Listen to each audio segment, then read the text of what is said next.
Like I said, it's my second time being here, and in the preacher circle, there's this saying that if you're invited for the second time, there's usually two possible reasons that you're invited back for the second time. First is you did okay on the first time, and you're invited back for the second time. And the second possible reason is that you were so bad in the first time, and the church is so generous, and the pastor is so generous that they're giving you, the pastor, a second chance to redeem himself. I certainly hope that it's not the second reason why I'm here, but I just pray that God will bless us. And I know that God will bless us. 하나님께서 오늘 예배를 통하여서 우리에게 큰 은혜 주시고 우리가 온라인으로 예배를 드리지만 우리가 어디에 있든 하나님의 영광이 우리가 있는 자리에 우리가 함께 있는 자리, 우리가 있는 자리에 하나님께서 임하실 것을 믿습니다.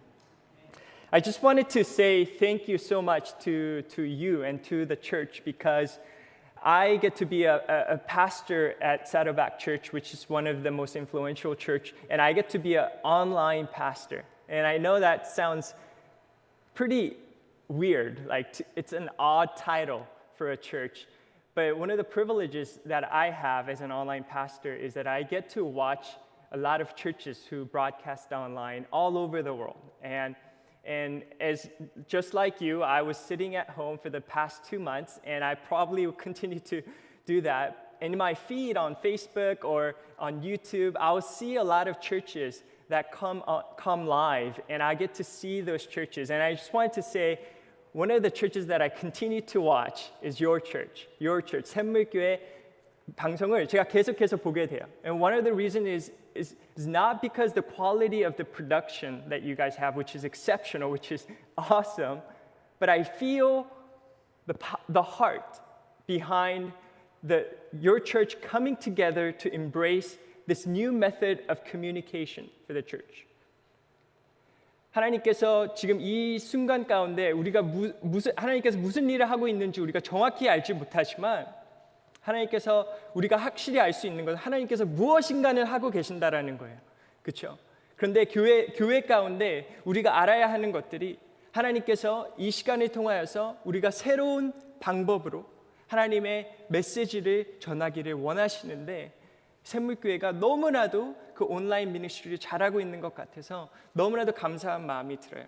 I just wanted to thank you for doing that, for embracing you. And the reason why I tell you this is not because to brag about you, not to make us proud, but also let us know that we have a new fruit that we're bearing through this ministry. I need to tell you a story of mine. A friend of mine who lives in Northern California texted me and said, I know you preached at 샘물교회 last time, and I liked the page, right? I liked the page, Facebook page, and it's keep notifying me of different events that's going on in 샘물교회, and I guess she registered to take an online Bible study, Revelation class, right? From Northern California, right? And this is mind-blowing. And the reason why I tell you this is because your sacrifice to invest, to encourage, to embrace this new method of communication is not only doing good locally, but it's literally influencing and impacting the world around us. So your local church, 샘물교회, is an example of how God uses a local church in La Habra, California, to reach people and equip the body of Christ who are all over the world. So I just wanted to say thank you. You guys are doing an exceptional job and a great job, and I just wanted to thank you for that.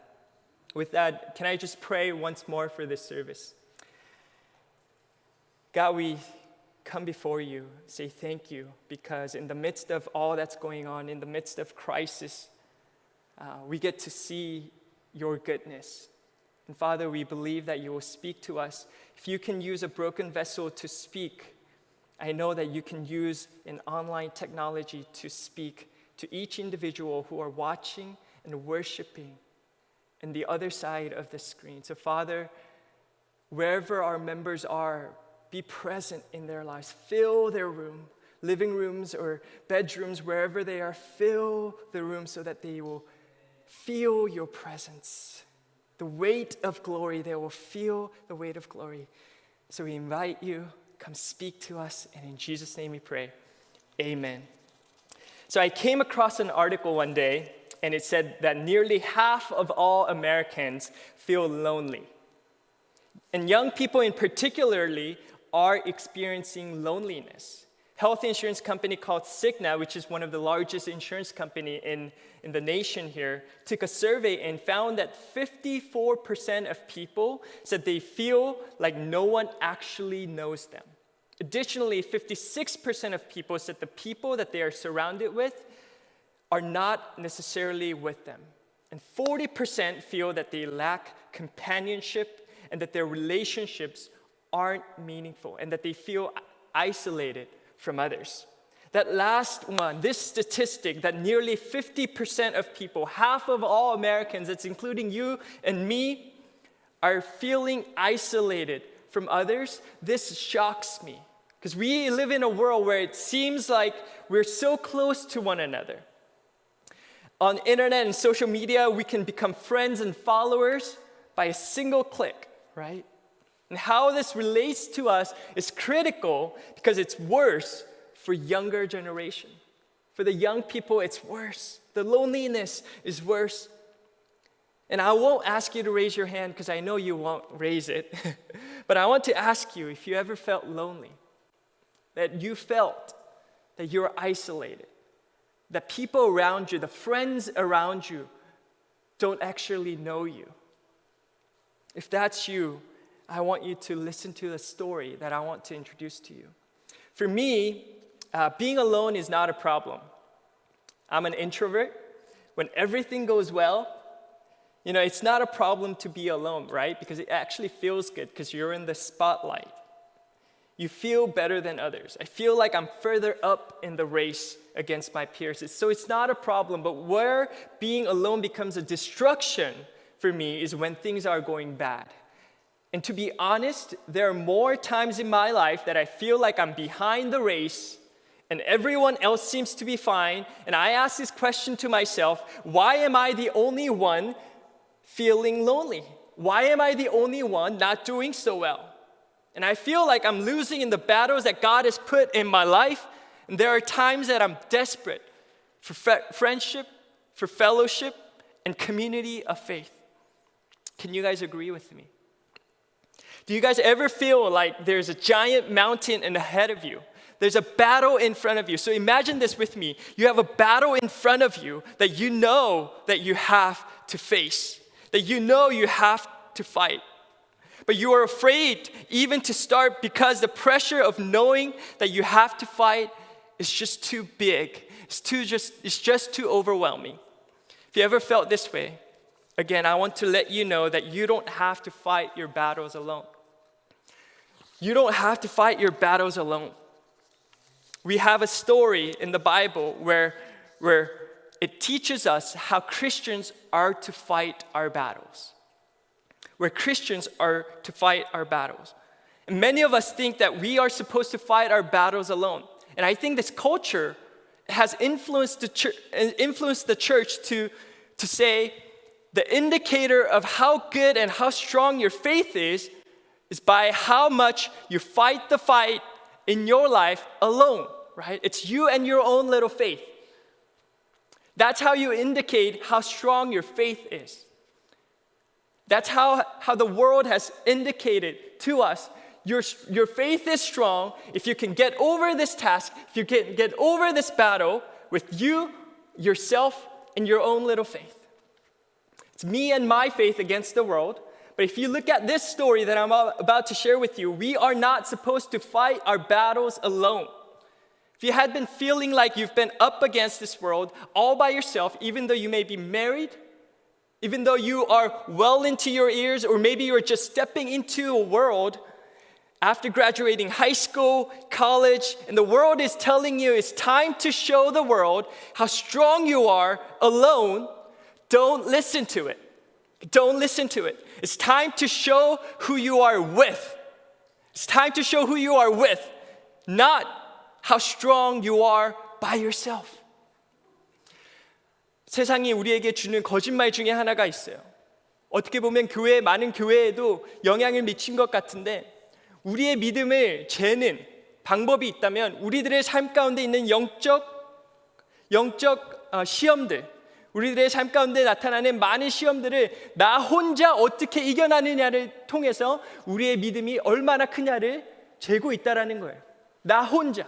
그렇죠? 내가 이 상황을 아무에게도 말하지 않고, 너무나도 어려운 상황인데 아무에게도 말하지 않고 내가 잘 이겨내면 그건 나의 믿음이 크기 때문에 그렇다고 이야기하고 있다라는 거예요. 그런데 여러분, 이것은 세상이 주는 거짓말입니다. 세상이 주는 거짓말입니다. 성경을 보면 하나님께서는 우리의 믿음이 나 혼자 지키는 것을 말씀하고 계시지 않고요, 우리의 믿음이 내가 함께하는 사람들과 함께 어떻게 세워지는지를 더욱더 강조하고 있어요. 그리고 오늘 말씀도 그것을 말씀하고 있습니다. So it's time to show who you're with. So if that's you today who wants to fight these battles with the people around us, look with me on the screen here in the 2 Chronicles chapter 14, verse 2 through 15. You know, 1 Chronicles and 2 Chronicles are about kings of Israel that are categorized either as good or bad. And in this passage, we find a king named Asa. So verse 2 actually says this. If you go to verse 2, it says, Asa did what was good and right in the eyes of the Lord his God. This is the first description. This is the first description in the Bible about King Asa. And it says that Asa did what was good and right in the eyes of the Lord his God. So let's see what was about Asa that set him apart from other kings. Verse 3 says, he removed the foreign altars and the high places, smashed the sacred stones, and cut down the Asherah poles. We know that King Asa, when he became the king of Israel, he immediately began to remove all idols. He immediately began to destroy all idols. And this pleased the Lord. And not only this, verse 4, it continues, he commanded Judah to seek the Lord, the God of their ancestors, and to obey his law and commands. So you can imagine, King Asa just got installed into the kingship. And one of the few things that King Asa does, is removing all idols. And secondly, he's rallying his people to seek God. And if you're God looking down and King Asa's start of his kingship is rallying his people to seek God, and how pleased God was because of this. Verse 5, it continues, he removed the high places and incense altars in every town in Judah, and the kingdom was at peace under him. Verse 6, he built up the fortified cities of Judah. Since the land was at peace, no one was at war with him during those years, for the Lord gave him rest. For the Lord gave him rest. I want you to pay attention to verse 6. The verse we just read, it says, no one was at war with him during those years, the years of King Asa. The fact that Israel was without war was a sign from God that God approved the kingship and that the king was righteous before God. Many times in the Bible, in the Old Testament, it says that when a king is a good king, God withheld or withdrew wars and gave them peace. So that's what we see here. So we see that King Asa, unlike some of his father and grandfather, was a good king in the eyes of the Lord. And as a good Christian, what do we expect? We expect that a good person, a righteous person, will always have peace, right? That this person will develop, will have a great life, and continue to rack up great successes in his life. Grow up, develop, have a good family, and die easy, right? But if you know anything about our faith, Christian faith, it's anything but. Righteous people are tested in the same way the unrighteous people are. Because in the eyes of God, even righteous people need to continue to be refined. So in the next few verses, we see that King Asa faces a battle that he has no chance of winning. And how he fights this battle shows how we are supposed to fight our battles that are in front of us. 이 말씀을 보면요, 우리가 지금 2절부터 7절까지 읽었는데 아사 왕이 된 후에 한 일들을 보여주고 있습니다. 모든 우상을 제거하고요, 모든 우상을 없애고요, 다 부시고요, 그 나라 사람들을 하나님을 seek하게, 하나님을 구하게 계속해서 랠링하는 것을 보고 있습니다. 우리 마음 가운데 이렇게 좋은 왕은 그의 삶 가운데 어려움이 없어야 될 거라고 생각할 때가 너무나도 많아요. 그렇죠? 저도 마찬가지고요. 이런 사람들 가운데는 하나님께서 계속해서 복 주시고 복 주셔서 그의 삶 가운데 어려움이 없어야지만 그의 믿음이 좋고 그의 삶이 의로운 사람이라는 것을 확증되는 것 같이 느낄 때가 있어요. 그렇죠? 그리고 그렇게 되어야 될 거라고 생각하고 하나님께 그것을 구할 때도 너무나도 많습니다. 하지만 믿음 생활을 보면, 우리들의 믿음 생활을 보고 우리 선조들의 믿음 생활들을 보면, 성경에 써 있는 그러한 역사들을 보면 의로운 자들도 하나님께서 똑같이 우리에게 테스트를 주셨다는 거예요. 왜냐하면 하나님께서 의로운 자도 계속해서 성화시키시기 원하시기 때문이에요. 이러한 의로운 삶을 살아가고 있던 아사 왕에게 한 가지의 테스트가 시작이 됩니다. verse 8인데요. 8절입니다. 제가 영어로 먼저 읽겠습니다. Asa had an army of 300,000 men from Judah, equipped with large shields and with spears, and 280,000 from Benjamin, armed with small shields and with bows. All these were brave fighting men. So all of a sudden,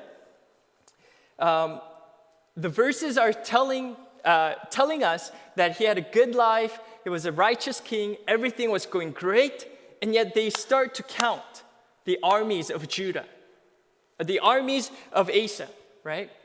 And this should be a hint for us to say, oh, there's about to be a battle, right? Whenever the Bible starts counting armies, it's telling us there's got to be a battle that's coming in front of him. So someone do a quick math here. We're all Korean, right? So we're good at math. 300,000 men plus 280,000 men. How many is that? 580,000 people, right? 58만 명입니다. 58만 명. 58만 명의 군사가 아사 왕에게 있어요. 제가 이렇게 말씀을 읽다가 또 말씀을 전하고 해가지고 이 스크린이 여러분들이 보시기에 계속해서 왔다 갔다 할 수 있는데 제가 계속해서 왔다 갔다 하도록 하겠습니다. 58만 명의 병사가 있어요. Now look at verse 9. It says, Zerah the Cushite, here comes the enemy, marched out against them with an army of thousands upon thousands and 300 chariots and came as far as Maresha. Now here's a test. Zerah from the land of Cush. From the land of Cush. It's in modern day Ethiopia, right? Ethiopia is actually a land, not just a coffee bean, right? Ethiopia came out against them with an army, and here's how the battle looks like. I want you to imagine this with me. In your living room, in your bedroom, imagine this with me. 상상 한번 해보세요. It says that Zerah the Cushite came with army of thousands upon thousands. Let me tell you about something about Hebrew Bible, the Old Testament. Whenever this number appears in the Old Testament, thousands upon thousands. Some translation says thousands. So literally, there's thousand of thousand, right? So 1,000 times 1,000 is 1 million, right? So conservatively speaking, it's 1 million. But whenever the Hebrew Bible says thousands upon thousands, it's usually an exaggeration telling you there's an unlimited amount of people. It's so big, it's too big to count. Whenever that happens, the Hebrew Bible says thousands upon thousands. So figuratively, it's an army of unlimited armies marching forward to the army of King Asa. Do you guys understand that? 여러분 지금 8절에서 우리에게 말해주고 있는 것이 9절에서 말씀해주고 있는 것이 이 크시아의 제라라는 사람이 그 왕이 marching하고 있는데 thousands upon thousands의 army가 있다라고 해요. 100만 명이죠. 하지만 이 thousands upon thousands 천이 1,000개 있다라고 이야기할 때는 이 Old Testament에서 이 구약 성경에서는 히브리 문화에서는 너무나도 많을 때 쓰는 말이 이 말이에요. 그렇기 때문에 thousands upon thousands 우리도 그러잖아요. 그렇죠? 너무나도 많을 때 like kids whenever they want to exaggerate how many whatever that they have they always say I have this much times infinity, right? I have this much times infinity. So Hebrew's way of saying times infinity is thousands upon thousands. The reason why I'm telling you this is sometimes our battle feels like this. I have 580,000 people behind me with what? Small bows and arrows, and we have thousands upon thousands, 1 million, or unlimited amount of people marching for me. What would you do? What would you do? 여러분, 이러한 전쟁 가운데 여러분들이 아사 왕이라면 어떻게 하시겠습니까? 어떻게 하시겠어요? Since it's not just those amount of people that are actually coming with 300 chariots. It's modern day tanks. On the other hand, what do you have? What does King Asa have? He had men armed with small shields and bows. Small shields and bow. Everybody say, that's cute. Small shields and bow versus tanks. What would you do? So think about this. The reason why I'm describing this war to you is because I know you can relate with this. Because when you know the story, I know you can relate with this. When you read the Bible, don't just think it as a moral story of thousands of years ago, teaching you something. No, identify yourself with the character in the Bible so that you feel what the character is going through and what it must be like. Don't you know this feeling? You have a war in front of you. You have a battle in front of you that you know you can't avoid. You can't go around it. You can't go over it. You can't stay behind it. The only way to get to it is through it, right? You know it. But it's too big of a battle. It's too big of a battle. You don't know if you have what it takes to get through it.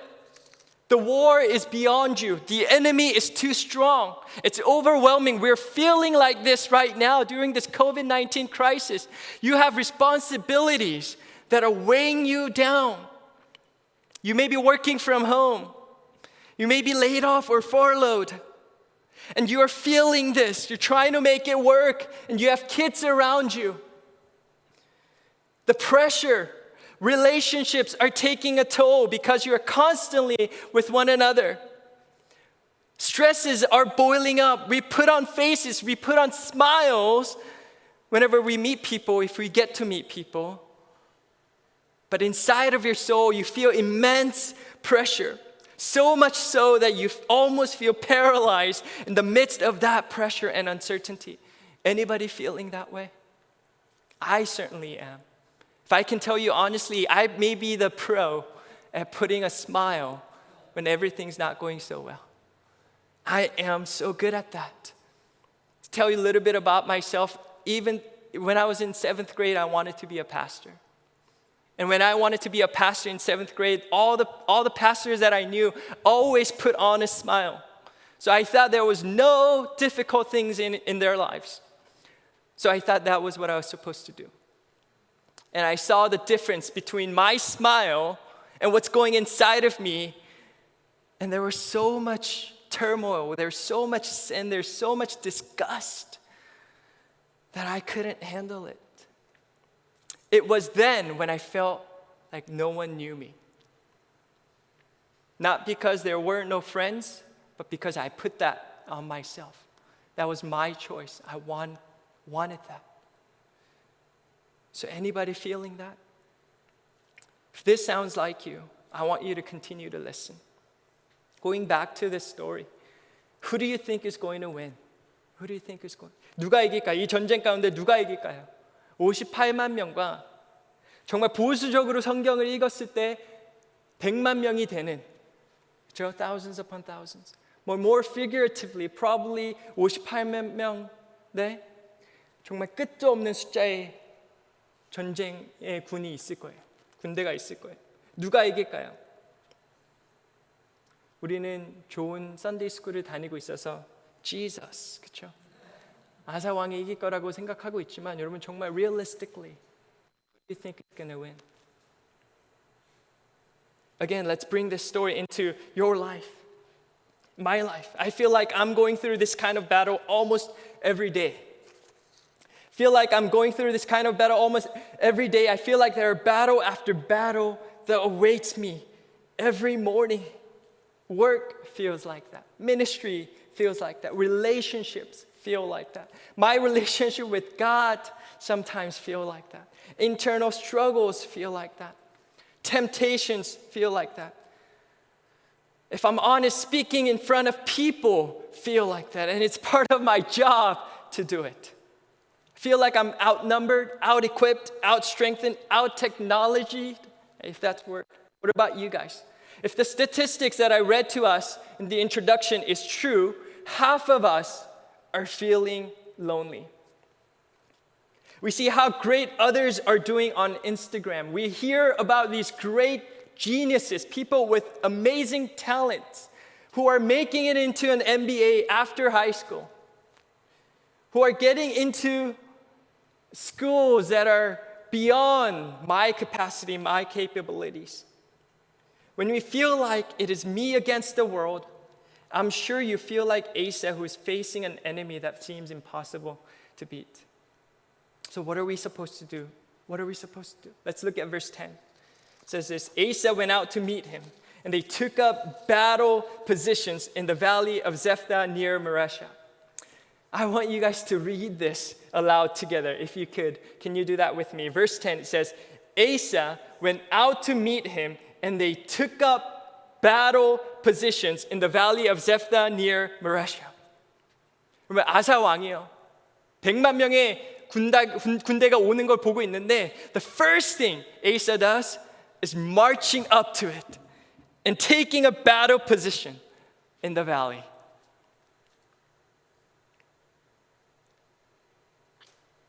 Knowing there is an army almost twice as big with the best of best technology coming towards him, this is Asa's response. Asa went out to meet him, and they took up battle positions.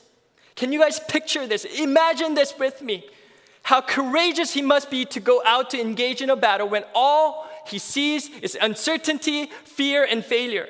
And I think there's something we must learn from this response from King Asa.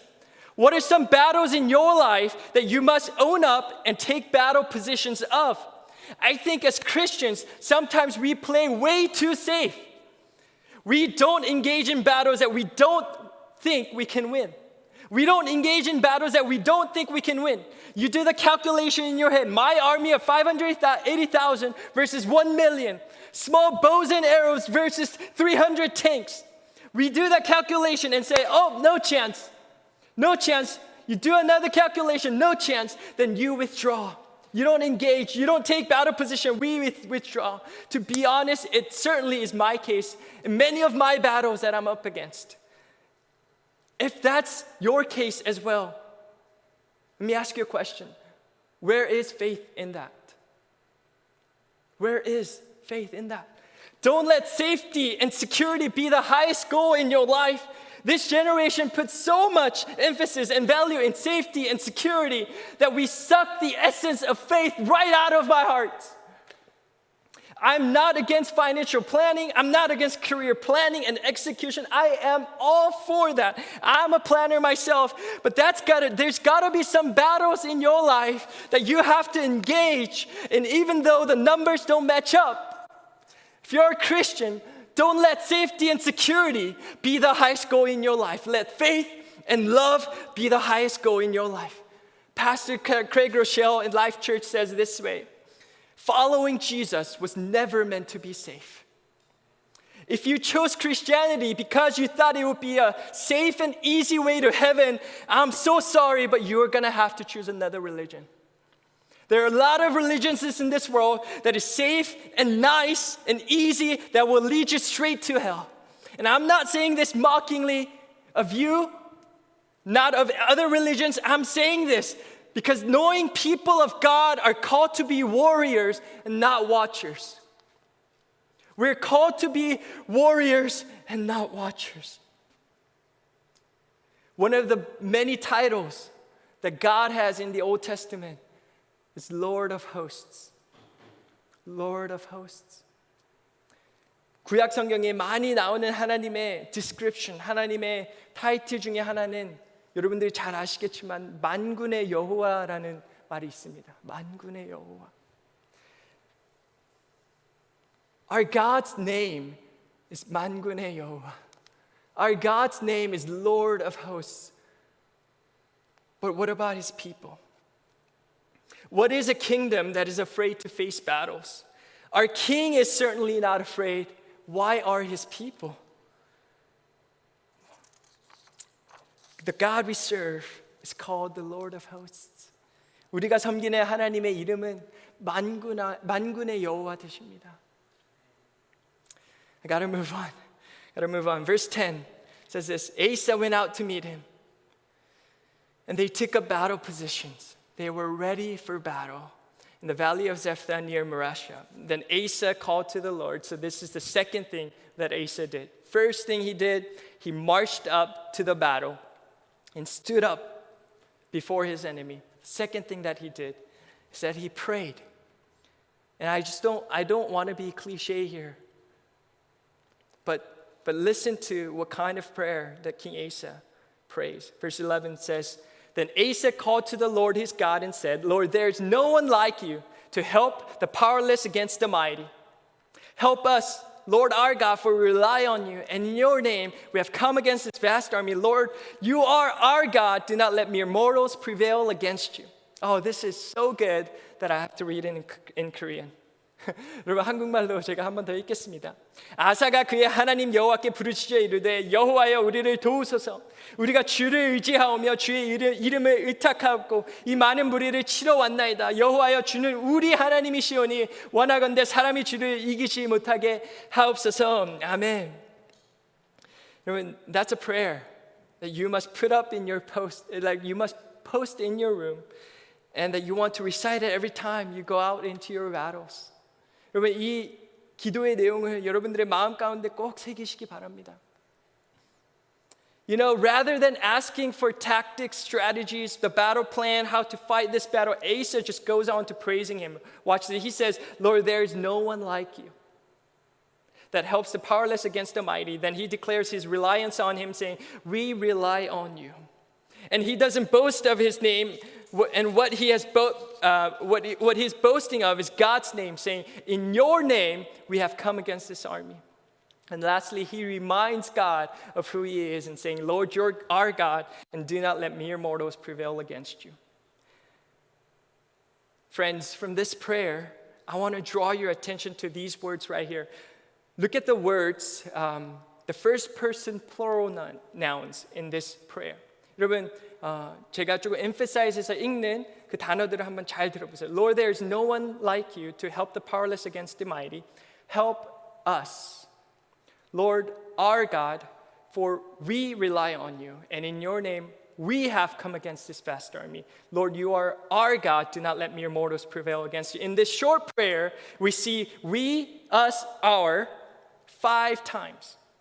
And I found that interesting because as a king of a nation, he could have prayed this person in first person pronoun, singular pronoun. He could have prayed, Lord, there's no one like you to help the powerless against the mighty. Help me, Lord, my God, for I rely on you. And in your name, I have come against this vast army. You are my God. Do not let mere mortals prevail against you. If he prayed this, it was perfectly fine. There wouldn't be any person behind him would say, oh, that king is so selfish. No, he could have totally prayed in first person singular. But he used we, us, and our. And there's something so special about a corporate prayer that totally captures the heart of God. There's something so precious about not only for yourself, but in the context of community that just grabs the ear of God and moves the heart of God. I say this with so much confidence because I've certainly seen the power of prayer when I was praying in the context of prayer community. I want to tell you a little story about myself.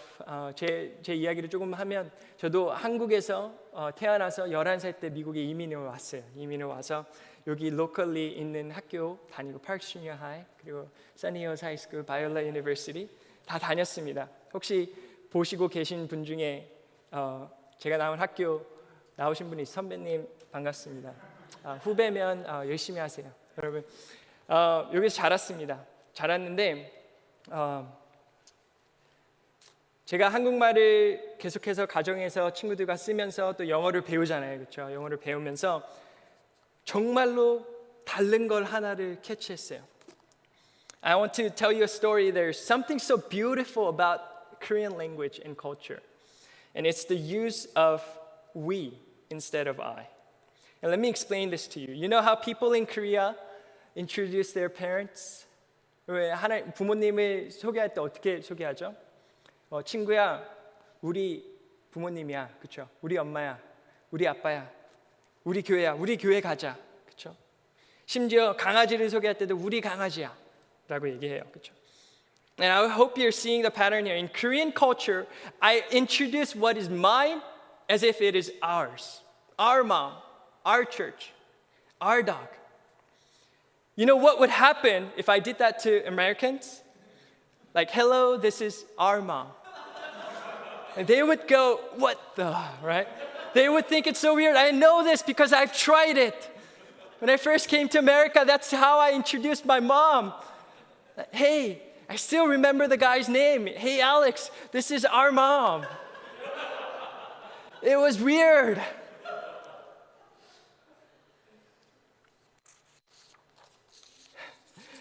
And I've been trained by this individualistic culture that is so driven by individualism to think in my mind, now I don't think twice, but introduce my mom as my mom. What is mine is mine. What is mine is not ours. I'm constantly bombarded to think this way, that now I don't think twice. Again, to introduce my mom, hello, and I always introduce my mom as, hello, this is my mom. You wouldn't think of this as much of a big deal, but as I was preparing this message, my heart was so devastated that I've lost something so beautiful that is so core to who I am. Identifying myself in the context of who I am with. Not calling myself I and mine, but identifying myself we and our family. What hurts more is that identifying myself in the context of community is much more in tune with what God wants for us, and it's more biblical. I've lost something that is biblical to what is cultural, and my heart breaks for that. Think about the interviews that our society are training us to ask ourselves and to answer. What does it ask? How are you different from this person? How are you unique? How are you special to this person? We are trained that way. We must be different. I must be better. I must be higher. I must go higher, deeper. And not us. What I want to say to you through this is that you need to start seeing yourself in the context of the people around you. You need to start seeing yourself and identify yourself with people who you are surrounding you with. You must start building a team around you. Because life is more bearable and joyful when you do it with a team. You know, one of those times when you're facing a battle and you're resenting God in your room because God is not coming through like you have hoped. It's because you're fighting it alone. You're fighting it your way, not God's way. Because God has designed this world, this life, to be lived with other people, not by yourself. So don't let this culture say, your faith is as big as how much you can endure by yourself. Totally a nonsense. Your faith is as big as the people who you are with the church that you're with. That's why church is so important. Church is not a place where people like me are gathering. It's a place where people unlike me are gathering because of a common interest in God. Because we love God. That's why the church is so difficult. So if you are one of those people, if Cigna, the insurance company, had surveyed you and say, are you feeling lonely? And you answered yes. Think why. Think if you are surrounding yourself with people, men and women of faith. See if you're plugged into the community at church. I'm not saying this to promote churches. That's not my interest at all. I'm saying this because I care for you. Because life is more bearable and joyful when you do it together with other people. And I think, in my opinion, this is what King Asa knew. I think King Asa knew he needed to come to God in the context of his people. He was a king and he didn't have to use we, but he did. There's something so special about being together, fighting together, marching together. If you're alone by yourself in your room and living room, and I'm not saying physically, because I know we're all quarantined in our rooms, you may be separated, but don't let yourself be isolated. You may be separated, but don't let yourself be isolated. Don't ever feel like you are alone and you have to fight this battle alone. Talk to somebody. Let someone know about what's going on. Let your pastors know, let your teachers know, let your friends know. It's not a sign of weakness, it's actually a sign of strength because you trust in God. So start telling people, start doing life together, start praying together. So, how does this story end? Typical Sunday school Bible story, but it's amazing. It's amazing how God comes through. Verse 12 and 13 says this: the Lord struck down the Cushites before Asa and Judah. The Cushites fled, and Asa and his army pursued them as far as Gerar. Such a great number of Cushites fell that they could not recover. They were crushed before the Lord and his forces. How many of you believe that our God is a God who fights on behalf of his people? Please believe that. You don't have to fight your fights alone. Fight it with those who are around you. Fight it with those who are here. And start becoming the advocate for your friends and family and your church and your generation. Don't live for the pride of being a champion of faith or to finish in the race as a first place, but start going for the successes of your friends, for the success of your teachers, for the success of your parents, for the success of your church, and for the success of your city and the success of your generation. And don't worry about the rest. God will take care of you. God will take care of you. And as we close, I want to invite our praise team up and help us lead into singing Sea of Victory, because I think it's just such a great anthem, a song that we, in the midst of uncertainty, fear, and failure, we see God. We see God who fights on behalf of his people. Again, verse 12 and 13, I just want to say the Lord struck down. Did you know that in chapter 14, verse 2 through 15, the subject of the passage changes all of a sudden. It was all Asa did this, Asa did that, Asa did this, Asa did that. In verse 12, the subject of the passage changes. And the Lord struck down.